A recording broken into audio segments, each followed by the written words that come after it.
BJP की तरफ से, बीजेपी के लीडर्स की तरफ से, बल्कि वजीर आजम नरेंद्र मोदी के गुरु LK आडवाणी या लाल कृष्ण आडवाणी के मुंह से अक्सर सुने गए थे कि हर मुसलमान टेररिस्ट नहीं होता, लेकिन हर टेररिस्ट मुसलमान होता है। और बीजेपी इसी लाइन को लेकर हिंदू मुसलमान में जो जहर घोलने की कोशिश की है, उसी नजरिए के ऊपर मैं आज कुछ खुलासा करने की एक कोशिश कर रहा हूं।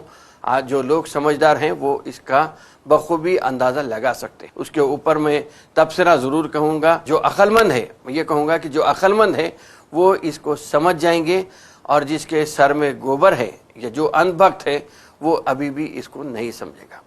कुछ नाम हैं जो मैं आपको कहना चाह रहा हूँ।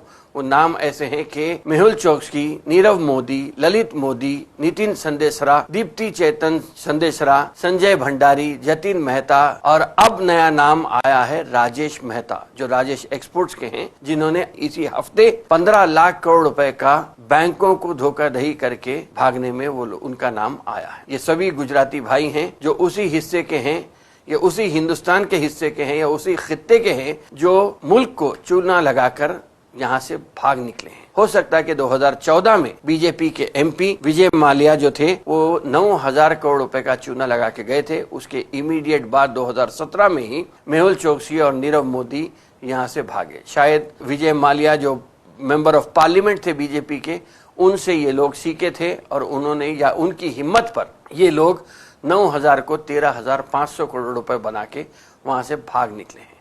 लेकिन जतिन मेहता हैं जो $1 बिलियन का खर्च लेके चूना लगा के वहां से भाग गए हैं। संदेशरा भाई लोग हैं जो 17,000 करोड़ रुपए का चूना लगा के हिंदुस्तान से चले गए हैं और आज नाइजीरिया के पार्टनर्स बनके या नाइजीरिया की हुकूमत के पार्टनर्स बनके, किसी ने UK की शहरियत हासिल कर ली है तो किसी ने सेंट किट्स की शहरियत हासिल कर ली है।